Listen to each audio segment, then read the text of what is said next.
how to insert image in Microsoft Whiteboard.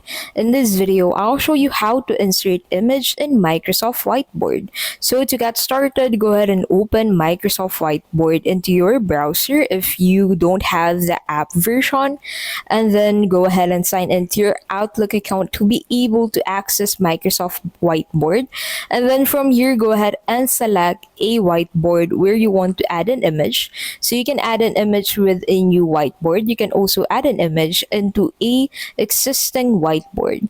From here, go ahead and scroll into that area where you want to add it, and then click on this more options, and then above that you'll be able to find this image icon. So click on it, and that will take you to your local drive. From here, select the photo and then click on open to open the photo into your whiteboard. So on your whiteboard, you can go ahead and resize the photo and drag it into the area where you want to place it. So this is very ideal if you want to use Microsoft Whiteboard to create a theme inspiration for your future projects that you aim to achieve. And that is how you can basically insert image in Microsoft Whiteboard. If this video was helpful, please don't forget to give this video a like and subscribe for more videos like this.